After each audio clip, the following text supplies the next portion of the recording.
Okay, let's unpack this. You sent us some really fascinating material research, articles, notes, and it all seems to zero in on a feeling we definitely know, drowning in information. Absolutely. It's like trying to drink from a fire hose, right? That constant flood of research, news, different ideas. It's a real challenge if you want to stay informed today. Yeah, it really is. And what stood out for me in these sources was this idea, this concept they call the cognitive current.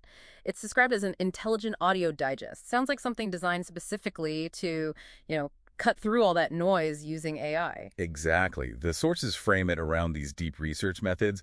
It's presented as, well, a new way of using AI to tackle that exact problem of information overload. Right. So our mission here, looking at your sources, is to figure out how this AI approach actually works, what it's promising, but also critically what the material points out as its biggest limitations, and what that really means for you listening to this kind of content. Precisely.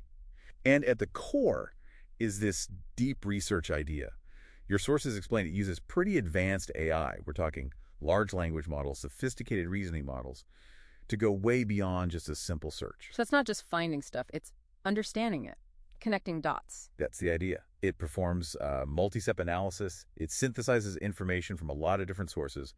The sources really highlight its capabilities here. Like what specifically? Well, things like operating autonomously, analyzing maybe hundreds of online sources, intelligently browsing different formats, text, images, PDFs, and using advanced reasoning to really break down complex subjects. Okay, that sounds potentially like a huge efficiency boost. Do the sources mention, like, the kind of time savings we're talking about? They did, yeah. That's a major point. Significant time savings. Tasks that might take a person hours, maybe even weeks for something complex, like a full literature review, could potentially be done in minutes. Wow.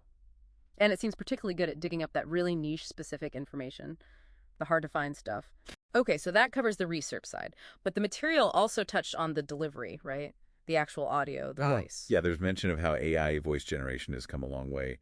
It's moving towards much more natural, expressive speech. More human sounding. Exactly.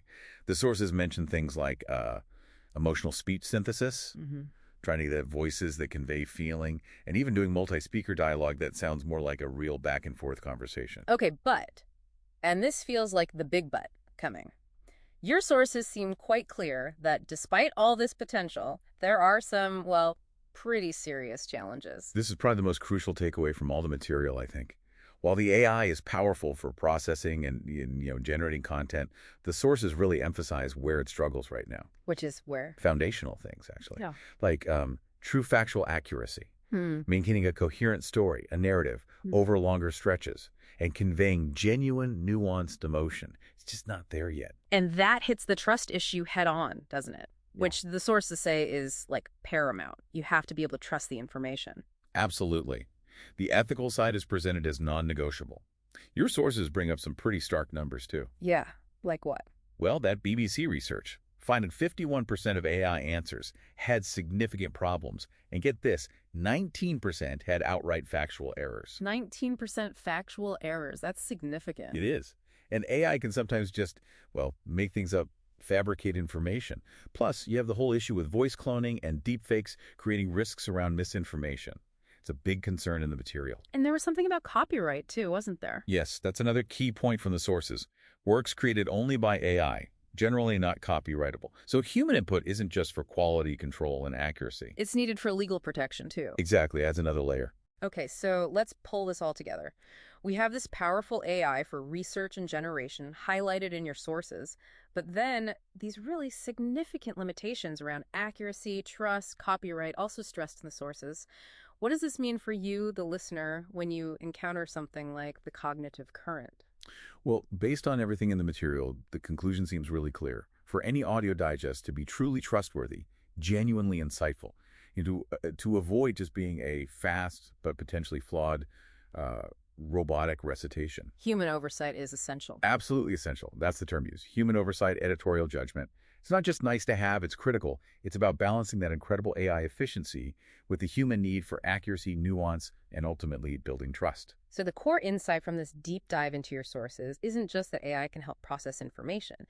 It's that the sources themselves argue really strongly that human involvement is crucial, absolutely vital to make that AI-powered content reliable and accurate. That 19% error rate, that really drives it home. Right. It's a powerful assistant, you could say, but the human is the validation layer, at least for now. Which leaves us, and you, with this final thought.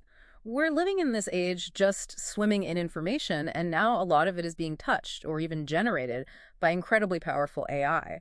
So how do we make sure the knowledge we take in isn't just fast, also reliably true, doubly understood? What's our responsibility as listeners in really evaluating the source and recognizing the kind of irreplaceable value of human curation, human judgment, and critical thinking, even when AI is part of the picture?